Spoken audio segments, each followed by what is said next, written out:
c'est-à-dire celle des deux côtés de la tête et celle du cœur.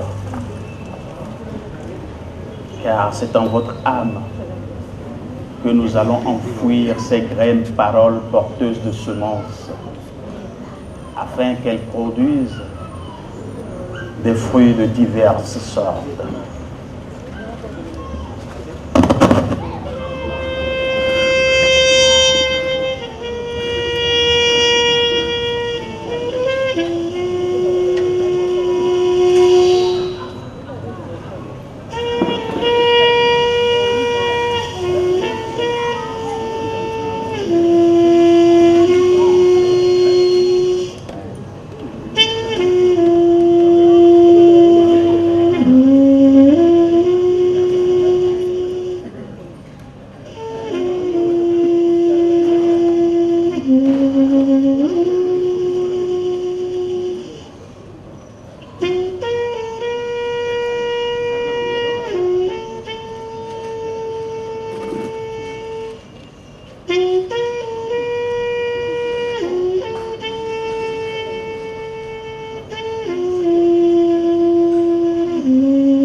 J'aime le noir. Le vrai noir seul qui se fait rouge. Carré noir d'un tuyau délivré du rouge sang.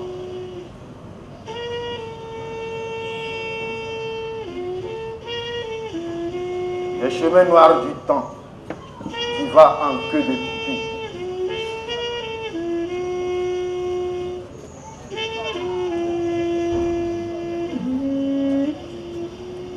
Des formes en noir qui bougent.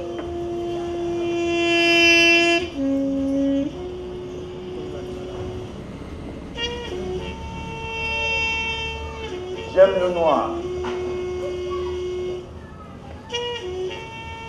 Le vrai noir qui viole les miroirs. Pauvresse des marchés noirs. Flamme de chaque leader noir en vieillesse au mouroir.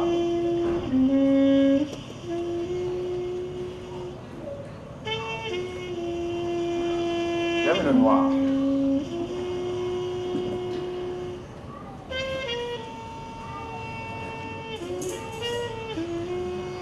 Le vrai noir au blanc d'une noirceur d'âme. Au plan mineur des femmes, la liste c'est des feuilles pareilles au noir en deuil.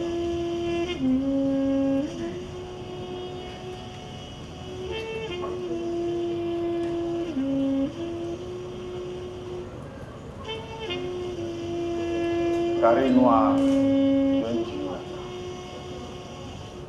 J'aime le noir. Le vrai noir.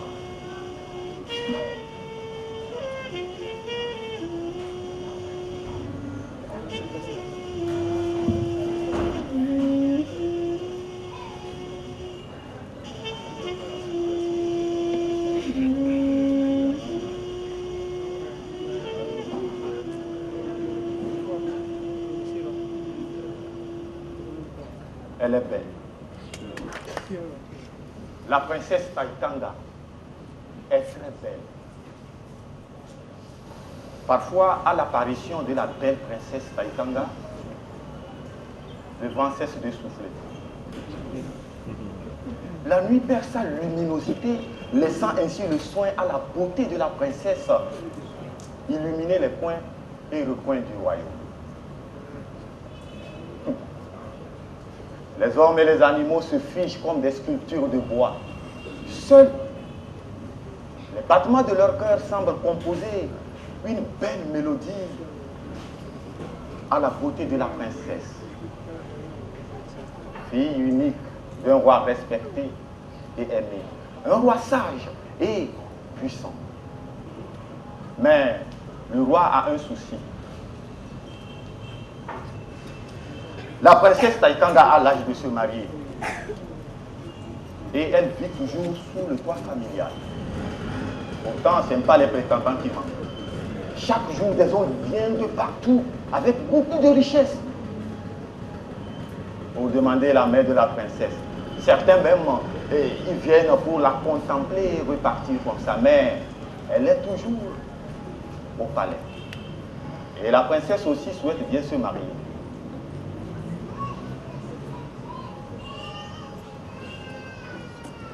Le roi a un souci parce qu'il sait que l'amour est une chose trop sérieuse pour être laissée aux seuls amoureux. Il dit souvent à son peuple: l'amour rassemble deux êtres pour la vie.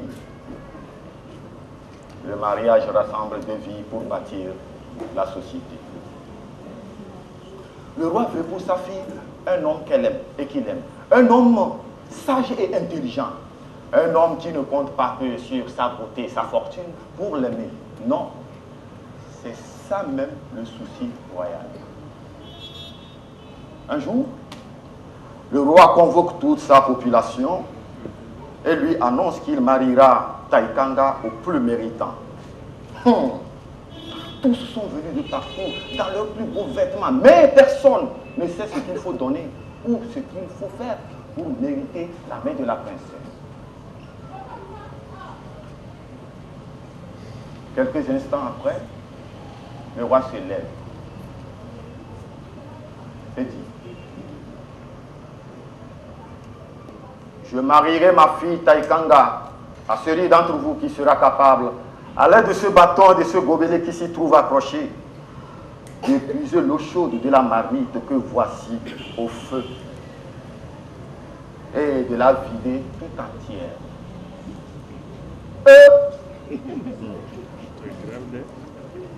À peine le roi finit-il de parler que long fil se dresse devant le feu incandescent. L'éléphant, ayant bousculé tout le monde, se retrouve devant la marmite. Il regarde la marmite. Il s'avance vers le gobelet. Il prend le gobelet.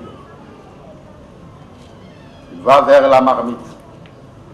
Il plonge le gobelet dans la marmite et le ressort plein de cette eau bouillante. Le porte à sa bouche. À peine a-t-il bu une gorgée qu'il laisse tomber le gobelet et se sauve en barrissant. L'eau chaude lui brûle la gorge et brouille son timbre vocal. Or, le gorille, quant à lui, n'a pas plus de chance que l'éléphant. L'eau chaude lui abîme la bouche et il perd pour toujours sa langue. Et c'est depuis ce jour, pour s'exprimer, qu'il doit se taper la poitrine. Le serpent, quant à lui, non, il se laisse tout le corps. Et il perd ses pattes à jamais. D'autres animaux sont passés, mais personne, aucun animal d'entre eux n'a pu réussir cette épreuve. Arrive le tour du lièvre. Il s'avance. Il prend le gobelet, le plonge dans la marmite, le ressort plein de cette eau bouillante. Il fixe tout le monde. Il regarde le lion. Il s'avance vers lui. Il marche. Il marche et il s'arrête. Oh lion, je sais que tu es le plus fort parmi nous tous. Et je sais compter sur toi s'il m'arrive quelque chose. Dans des circonstances pareilles, très délicates comme ça, je ne peux pas te dépasser sans demander ton conseil. Ah, le mariage par exemple. Voici l'autre voie. Dois-je la voir d'un trait ou à petite gorgée? Le lion le regarde et ne comprend pas ce discours flatteur. Le lion est... Mais c'est pas la peine quoi. Mais attends, il y a un peu de... Allez, moi, je vais mon bras droit. Non, même les lèvres, c'est et puis on en finit en même temps. Vois l'autre de ce trait, puis... Oh, lion, j'ai oublié. En matière d'eau, tu n'es pas la bonne référence. Il y a des spécialistes ici. Alors, le lièvre se tourne vers la grenouille, à qui il pose la même question. Après, c'est le crapaud. Ensuite, la tortue, le crocodile, la libellule, les poissons, les mantes religieuses, même les moustiques. Il revient au beau milieu de la foule, tenant toujours le même gobelet, et boit d'un seul trait l'eau qui a pris le temps de se refroidir. Sous l'acclamation de l'assistant. Oh, le roi se lève, il prend la main de sa fille et lui dit, viens, voici ta femme, car tu as prouvé qu'à celui qui s'est composé avec les autres, il n'y a rien d'impossible. Je te donne la main de ma fille Taïkanga, parce que tu auras la volonté de l'écouter et la patience de l'approcher. Et tous les hommes qui n'ont pas eu le courage de participer à ce concours ont compris à la fin que quelle que soit la gravité ou l'urgence d'une affaire, elle est comme l'eau bouillante du roi. Si on la traite à plusieurs, elle finit par refroidir et devenir vivable.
kokonye.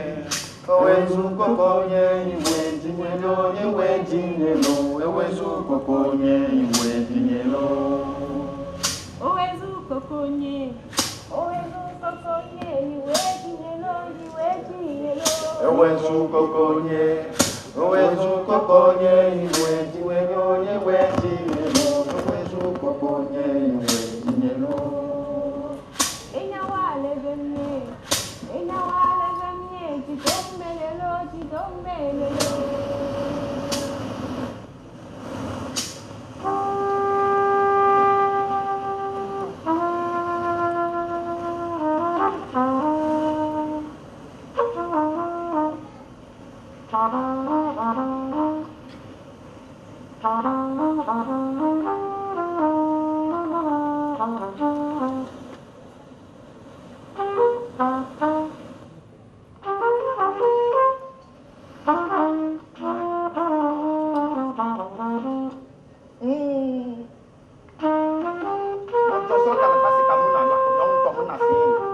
Na mo bonye pa le mo ba pa na be takang mo lo bie de da jon de jamena no nye de na pa le ru ku no ta ne e ti so no ti ne yo pa ne do ga ka bu jon ne ngon le so no kya ko ne yo ken den ti ta lo pa ya no mo ko da ro ko na ala di yo to na ti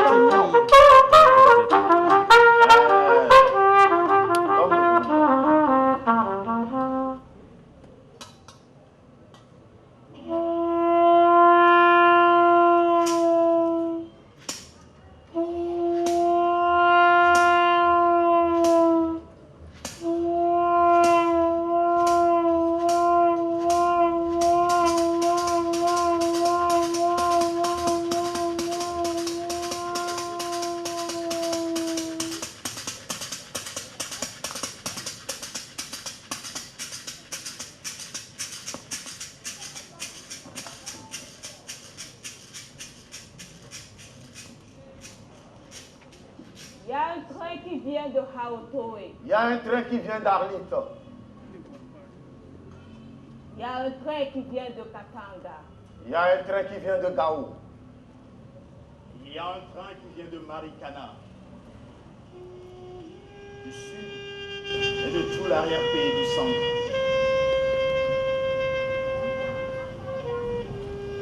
Non. Non. Ce ne sont pas des marchandises qui transportent ces trains. Plutôt des humains.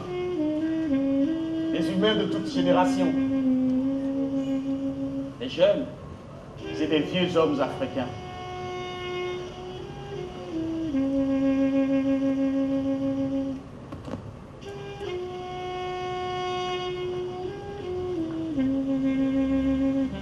Ils sont enrôlés pour travailler sous contrat dans les mines d'or, de fer, de phosphate, d'uranium, d'ici et d'ailleurs.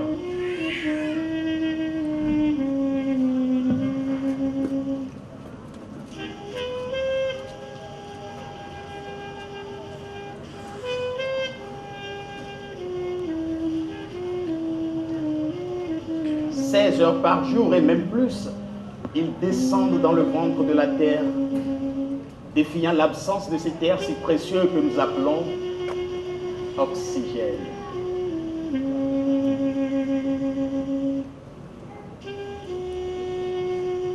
Ils pénètrent le cœur de la terre,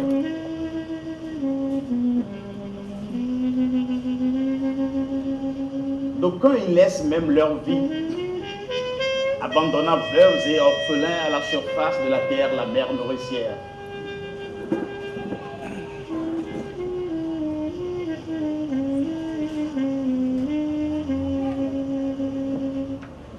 Ils y sont à creuser, à forer pour trouver de brillantes pierres évasives.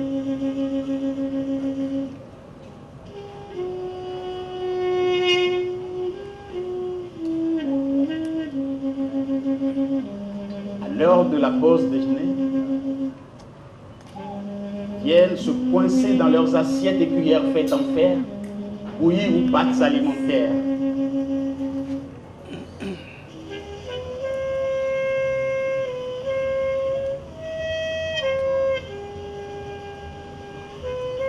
lorsqu'à la fin de leur dure journée de labeur,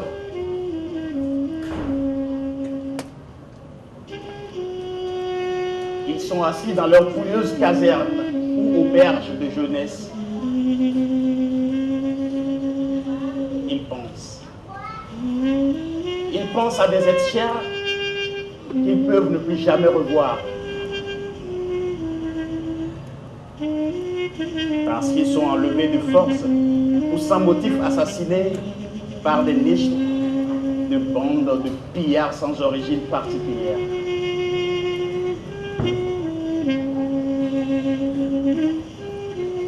On nous dit qu'ils pensent. Ils pensent à leur terre, ils pensent à leurs troupeaux, qui ont été pris loin d'eux avec un pistolet, une bombe, des gaz lacrymogènes et des canons. Et lorsqu'ils entendent ils pensent,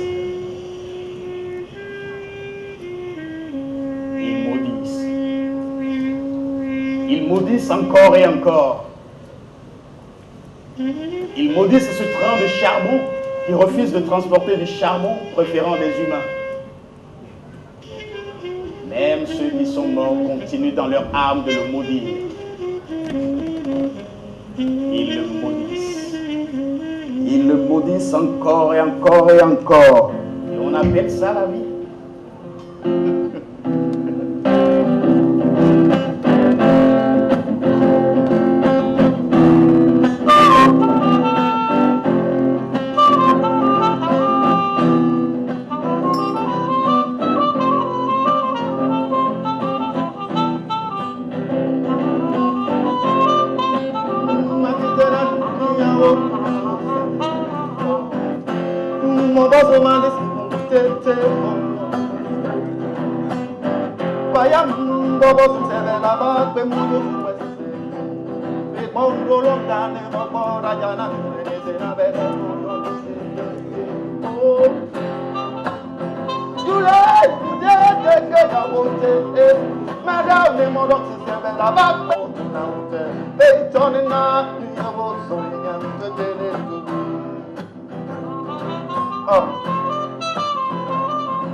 Elle s'appelle Fauzia.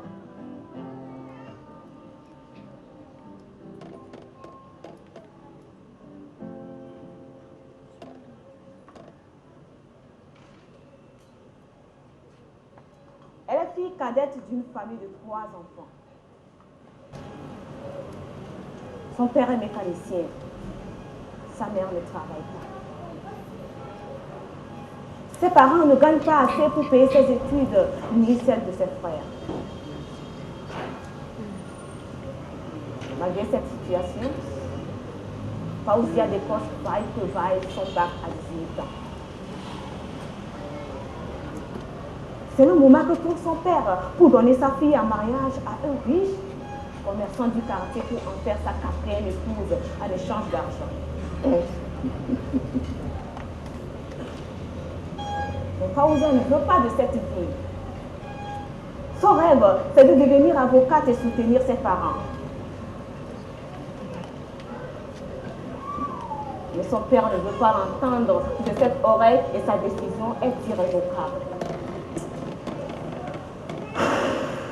Faouzia se marierait avec l'homme que je lui aurais choisi.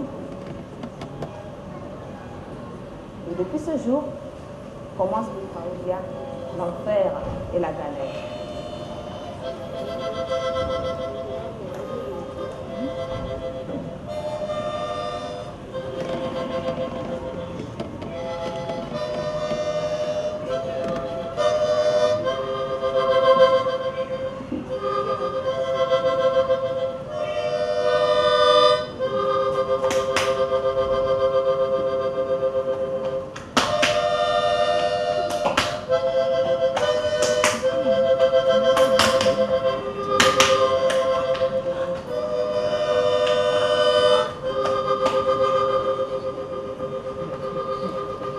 Un jour, Faouzia croise en ville Lilinda, une amie depuis le collège. Elles évoquent leur enfance et partagent leur chagrin. Au cours de leur rencontre, Lilinda lui dit: hey, Faouzia, viens avec moi au Liban. J'en reviens il y a quelques mois. Je suis là-bas depuis 2 ans. J'y travaille. Mon rêve, c'est de revenir au pays, m'installer dans un an. Là-bas, il y a plein d'opportunités qui pourront t'aider à réaliser tes rêves. Tu es d'accord? Faouzia accepte. Lilinda aide Faouzia à obtenir tous ses papiers et le fameux visa. Avec la complicité de sa mère, Faouzia part rejoindre Lilinda en ville.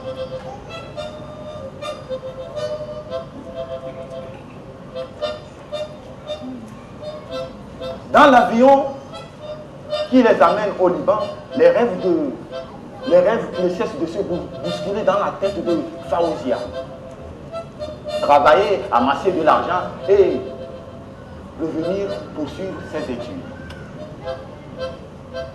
Mais ne dit-on pas que celui qui est né pour être pendu ne mourra jamais noyé?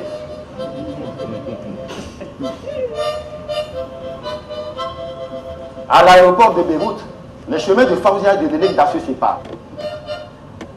Les larmes dans les yeux, la tristesse au cœur, elle se promet un avenir meilleur.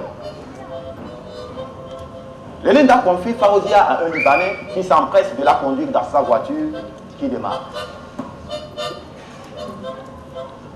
Au cours du chemin, aucune conversation ne s'échange entre Lilinda et son hôte. Elle parle français, lui l'arabe.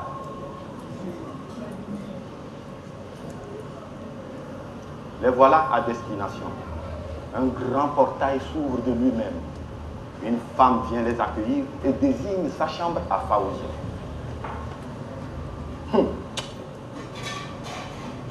La maison est immense. Des salons, des chambres, des canapés, des tapis, des meubles en n'en plus finir. Dans ce grand domaine vit un couple et leurs enfants. Et la maîtresse de la maison se fait appeler princesse. Elle explique à Faouzia le travail qui l'attend.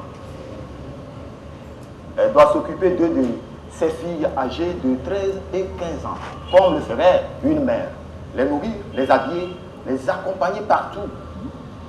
Être à leur disposition 24 heures sur 24.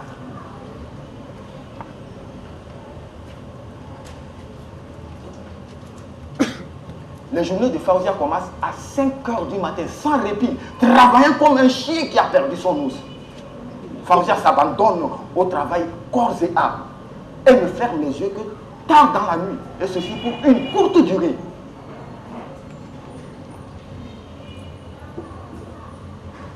À la dureté du travail s'ajoute le mépris et l'ennui. Imbue de sa personnalité, la princesse Même pour la chasse d'eau, après avoir fait ses besoins. Appelle Fauzia pour l'attirer.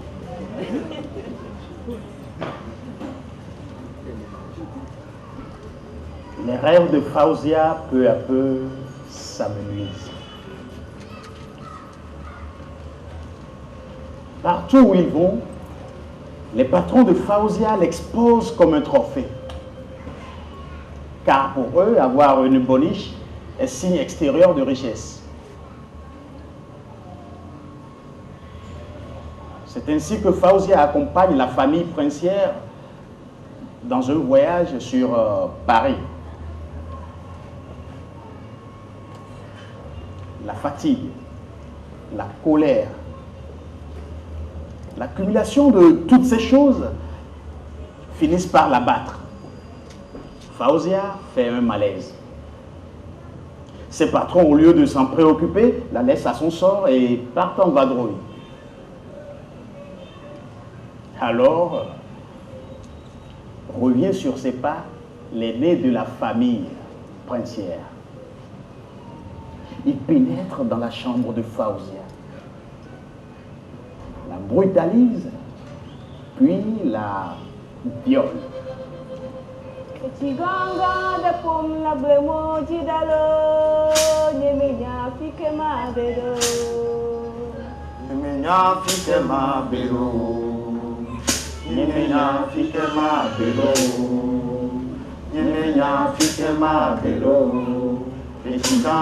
les pommes la blémondida.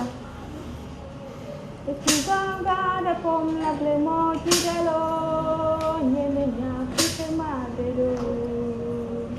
Nyemenya fike ma belo. Nyemenya fike ma belo. Nyemenya fike ma belo. Et tu dans les pommes la blémondida. Confuse, troublée, hagarde, Fauzia sort de l'hôtel, le regard perdu dans l'horizon sans savoir où elle va. Elle marche dans les rues de Paris, finit par s'écrouler sous un lampadaire. Identifiée à son réveil comme ressortissante togolaise, elle est conduite à l'ambassade du Togo à Paris. Là-bas, on lui procure des premiers soins. On lui rétablit ses papiers, puis, quelques jours plus tard, Fauzia est rapatriée sur Lomé, les mains vides. Ses rêves partis en fumée. Un autre destin à reconstruire. Ganga de pom la blemo gigalo, nyemenya fike ma bedo. Nyemenya fike ma bedo. Nyemenya fike ma bedo. Nyemenya fike ma bedo. Ganga de pom la blemo gigalo.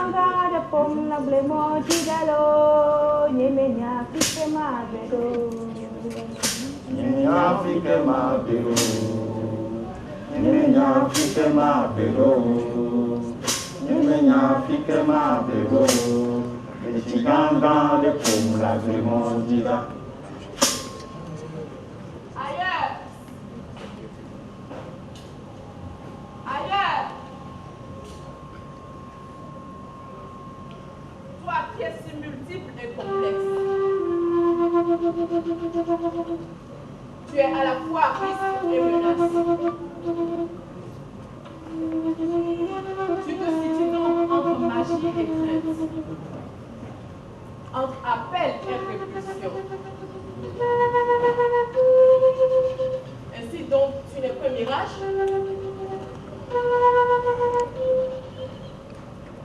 Tu attires les ambitieux pour enfin toi-même te transformer en ce puissant torrent répulsif, noyant rêve et espoir de ceux qui sont à la quête d'un tout petit grain de bonheur. Un tout petit grain de bonheur. D'un tout petit grain de bonheur. D'un tout petit grain de bonheur. Toi qui nous attires et nous fuis. Toi l'insaisissable. Explique-moi. Explique-moi cette relation qui mêle admiration et répulsion, peur, amour et mépris. Explique-moi. Car je n'y comprends plus rien.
grosso zando. Hello, le.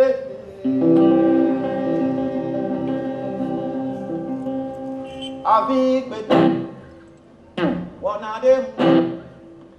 So grosso.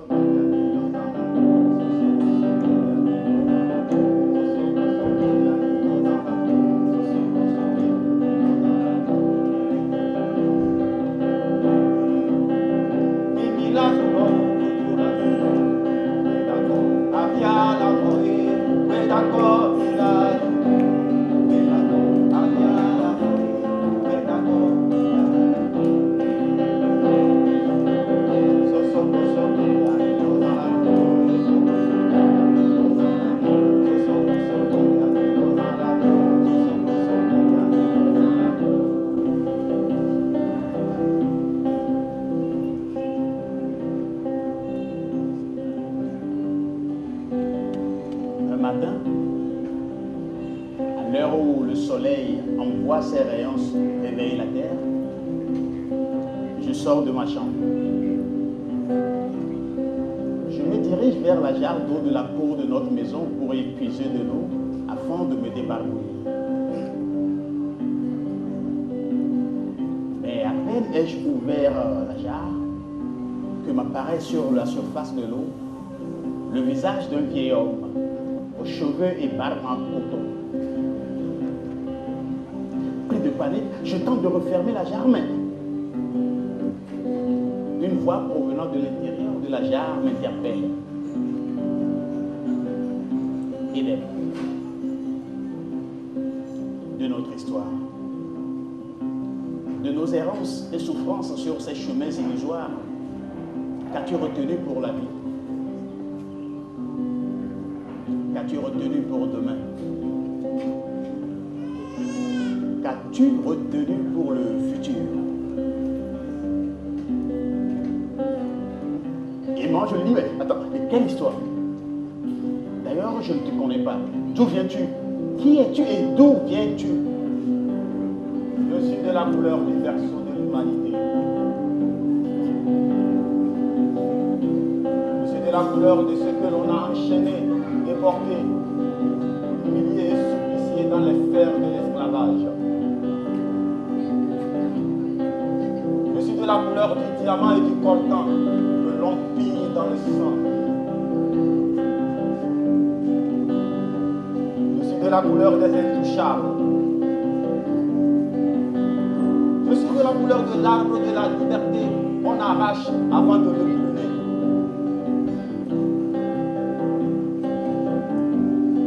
Je suis de la couleur de ceux qui souffrent, des méprisés et de tous les damnés.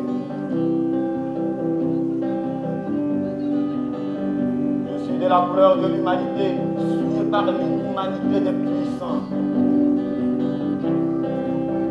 Mimila Soudolo, tout la Soudolo, oui d'accord, Avia la forêt, oui d'accord, Nina Doumino, oui d'accord, Avia la forêt, oui d'accord, Nina Doumino, Soso Grosso Liga, Lozalado, Soso Grosso Liga, Lozalado, Soso Grosso Liga, Lozalado.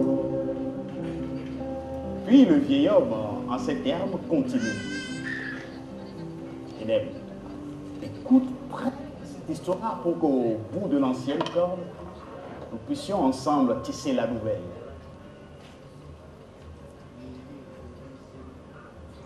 Sur l'une des plages ouest-africaines, une grande bâtisse. Dans cette bâtisse, de petites chambres. Et dans ces petites chambres, ils sont entassés, parqués, empaquetés comme des sardines. Ils ne connaissent que la nuit depuis le jour de la capture. À chacun de leurs déplacements, la chaîne à leurs pieds joue du grelot. Parmi eux, il y a des Fons, des Guins, des Ashantis, des Yoruba, des Wati, des Mossi, des Konkomba, et que sais-je encore.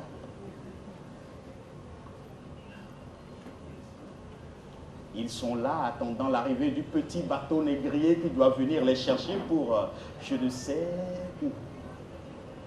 Pendant ce long moment d'attente, Suarez, le maître négrier, fait accoupler les négresses avec les nègres d'origine Yoruba, très prisés sur le marché d'esclaves compte tenu de leur taille et de leur forme.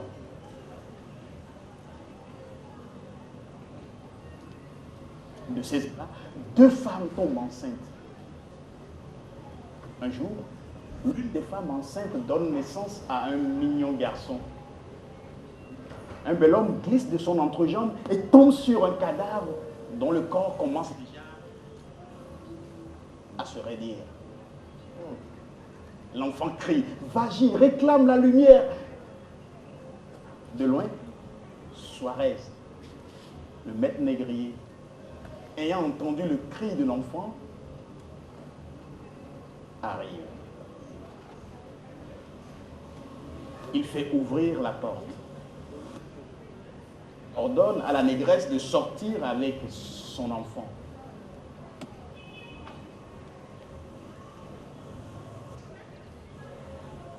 La négresse mère dans ses bras porte son bébé. Et Suarez lui dit, grimpe sur ce promontoire. La femme grimpe le promontoire et arrive au sommet. La Suarez lui dit, hey, balance-moi cette chenille. Okay. La négresse ne veut rien comprendre. Suarez lui dit, hey, jette-moi ce morpion dans l'océan et qu'on en finisse. Ce n'est pas ce que je vous ai demandé de me fabriquer.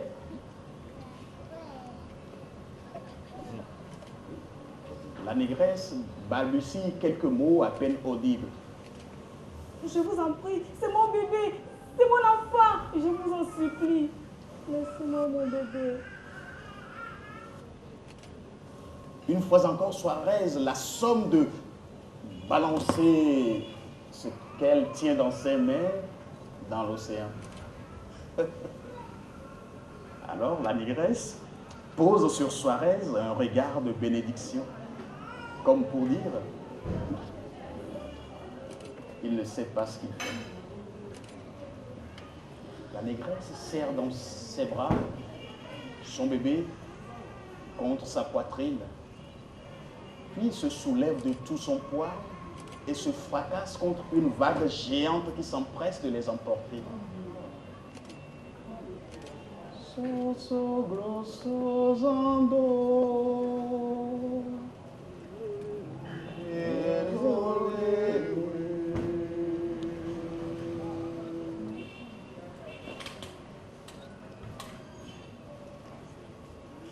Foudroyé par cette image, Suarez reste interdit un long moment, puis se tourne vers le lot des captifs comme pour les prendre à témoin.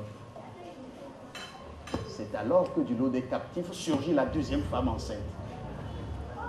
Elle se saisit d'un balai en manche qu'elle casse en deux, puis se trouve avec 2 morceaux de bois au bout pointu entre ses 2 mains.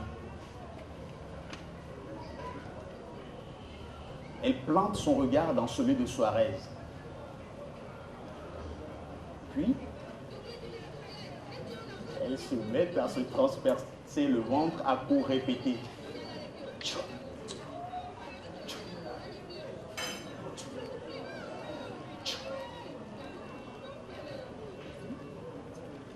De son ventre ballonné jaillit beaucoup de sang, qui coule le long de ses jambes, puis forme une mare sous ses pieds. Vidée de son sang, elle s'écroule dans cette mare visqueuse, le regard toujours planté dans celui de Suarez.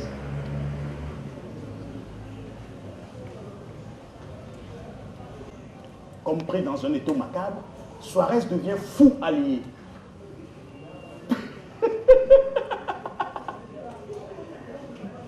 Elles se sont toutes seules donné la mort. Vous êtes témoins. Elles se sont toutes seules donné la mort.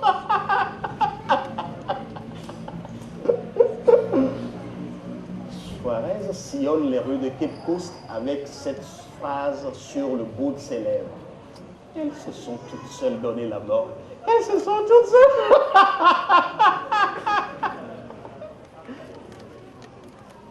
Dans le lointain s'élèvent, mêlées au bruit des vagues, deux voix de femmes qui lui répondent.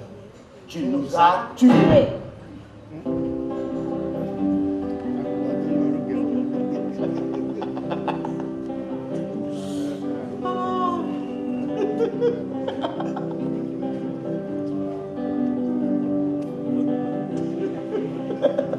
Il a tout donné. D'accord. Avia la voix. D'accord. Oui, non.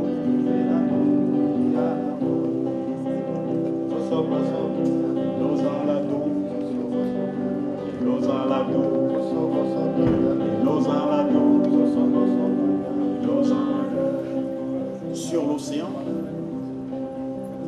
le disque rouge du soleil pleure des rayons ensanglantés.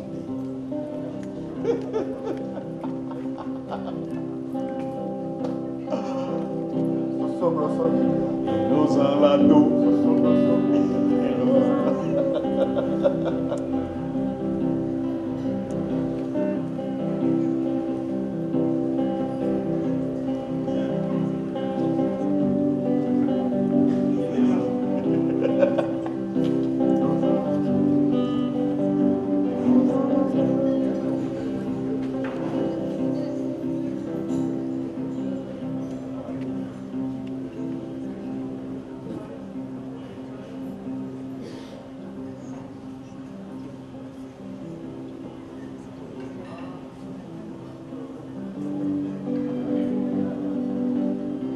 C'était Cape Coast,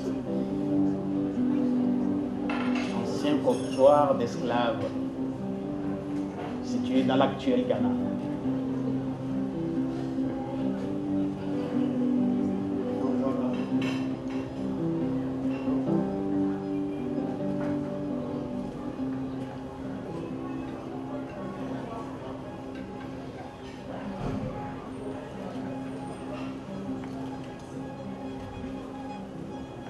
De l'esclavage à la liberté.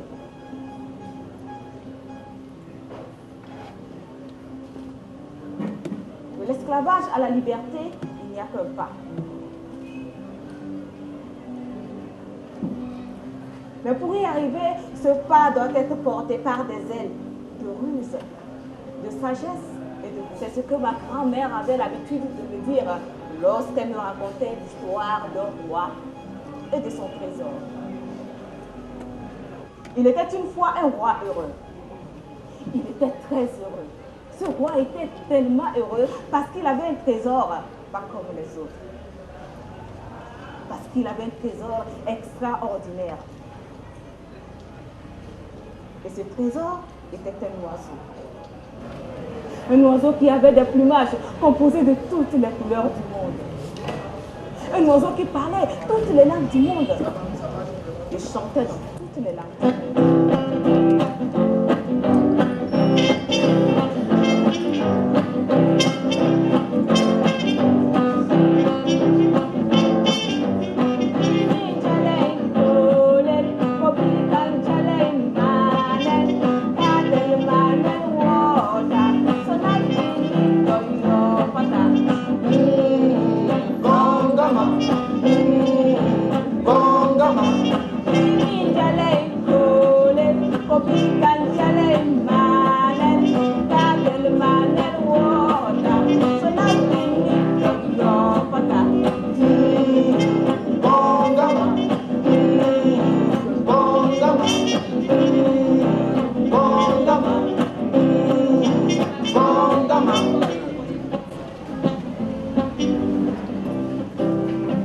Le roi aimait tellement l'oiseau.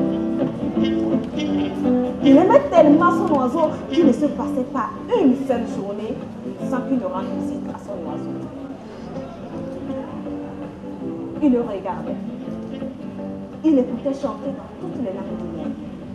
Il parlait même avec lui. Un oiseau qui parle. Un oiseau qui parle. Oui, un oiseau qui parle. Il ne se passait pas une seule journée sans que l'oiseau à son tour ne s'arrête de chanter ou de parler simplement pour demander quelque chose à son roi. Chaque fois, je dis bien à chaque fois, il demandait la même chose. À chaque fois, l'oiseau dit au roi, s'il te plaît, roi de ton pays, est-ce que tu pourrais m'accorder une faveur? Dis toujours. Est-ce que tu peux m'accorder la liberté? Quoi? Quel égoïste tu es en train de faire là? T'as un peu pensé à moi? Hein? Quel est ce roi qui pourra laisser s'envoler un trésor comme ça? Et puis, tu n'es pas bien ici? Qu'est-ce que tu t'imagines? Ta place est ici. Et comme l'oiseau n'aimait pas voir son roi en colère, à chaque fois que celui-ci s'énervait, il parlait d'autre chose.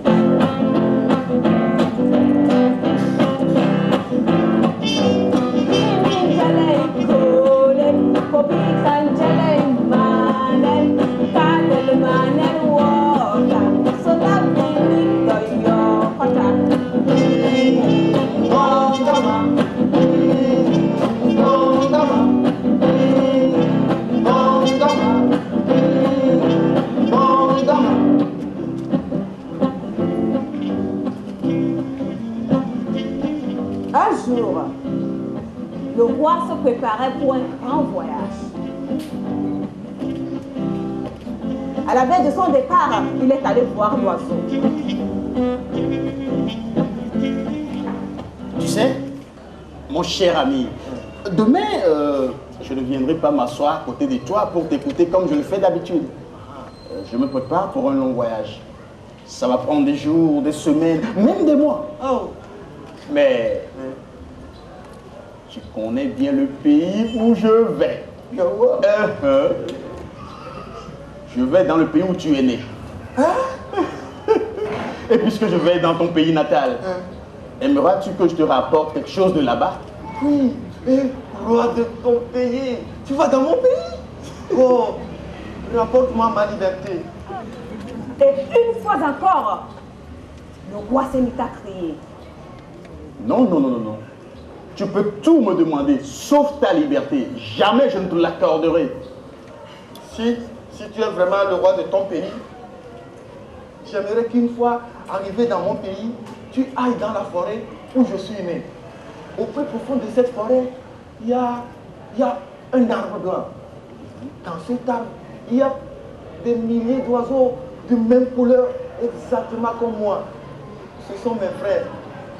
Et tu leur diras où je vis, comment je suis. Tu leur raconteras nos conversations, la cage d'or surtout. Hein? Et puis tu leur diras que je pense souvent à eux et que je suis en bonne santé. Est-ce que tu peux faire ça pour moi? Considère que c'est fait. Mais avant bien que je ne parte, veux-tu me chanter un de tes chants?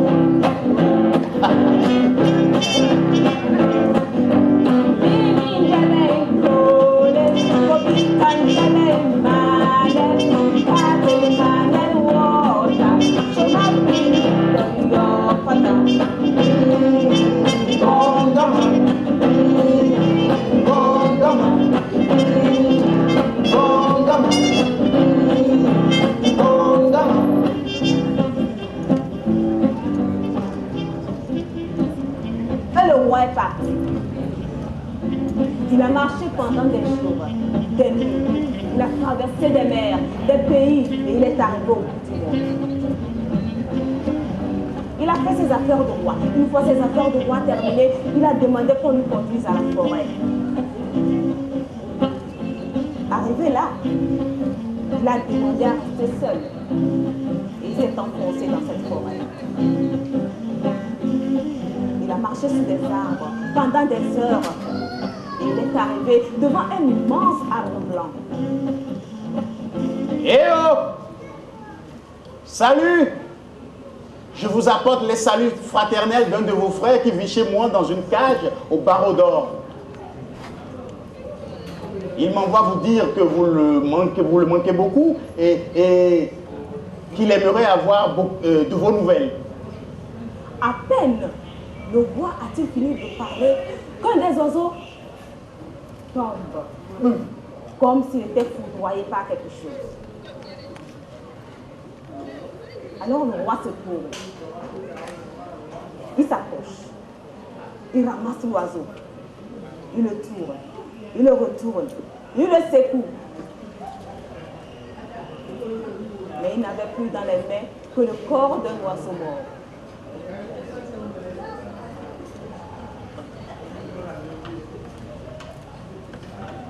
Oh, c'est de ma faute. Cet oiseau n'a pas supporté d'apprendre que son frère vit comme un prisonnier dans une cage au barreau d'or. Il s'est donc laissé mourir comme ça, d'un seul coup. Qu'irais-je dire à son frère?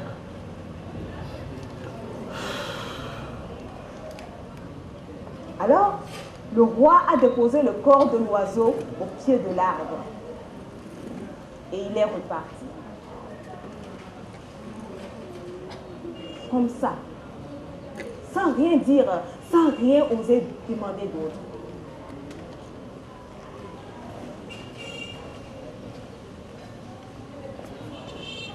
Arrivé dans son palais, il est allé voir l'oiseau. Et l'oiseau, en voyant le roi, était tellement heureux. Il demandait au roi. Oh, bonne arrivée, bonjour. Quelles sont les nouvelles? Raconte, raconte. Mon cher ami, j'ai de tristes nouvelles pour toi. Oh. Et le roi s'est mis à raconter ce qui s'était passé dans la forêt là-bas. Mais à peine le roi a-t-il fini de parler que son oiseau tombe au fond de la cage comme une pierre, comme son frère de là-bas. Alors le roi se trouve. Il se précipite, il ouvre la cage, il prend l'oiseau, il le tourne, il le retourne, il le secoue. Il le secoue encore plus fort. Mais il n'avait plus dans les mains que le corps d'un oiseau mort. Alors il s'est mis à pleurer. Il a pleuré pendant des heures et des heures. Il a pleuré, pleuré, pleuré, fatigué.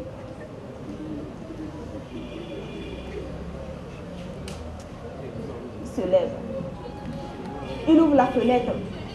Il dépose sur le bord de sa fenêtre le corps de son oiseau. Le corps de son trésor. Et là, à travers les larmes qu'il avait dans les yeux, le roi a vu son oiseau se réveiller, se redresser et puis s'envoler vers le plus grand arbre de son jardin. Mozo. Et l'oiseau lui disait: Merci. Merci beaucoup, roi de ton pays. Tes nouvelles étaient de bonnes nouvelles pour moi. Rassure-toi, l'oiseau que tu as vu mourir là-bas dans la forêt n'est pas mort comme tu le croyais. Non, non, non, non, non. Il m'expliquait comment je devais faire pour avoir ma liberté. Merci, roi de ton pays. Aujourd'hui est une belle journée, non? Ne trouves-tu pas? Mais aujourd'hui, tu auras appris que la liberté n'est pas une fleur qui se demande, mais qui s'arrache. Eh oui, Indépendance. la liberté ne se donne pas. mais elle s'arrache.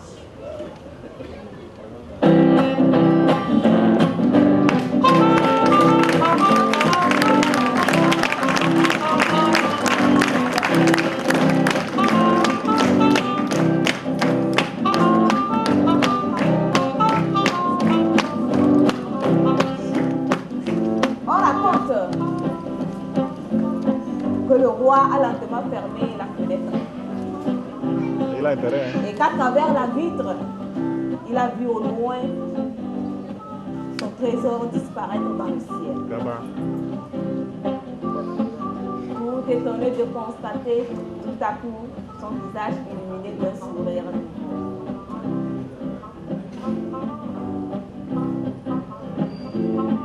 Qu'est-ce esclave qui n'est pas capable d'assumer sa révolte ne mérite pas que l'on s'apitoie sur son sort. Thomas Sankara.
Qui a écrit les textes?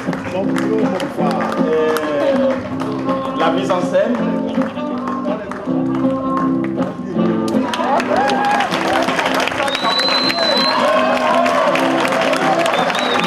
Vous avez à l'assistanat de la mise en scène Arcidi.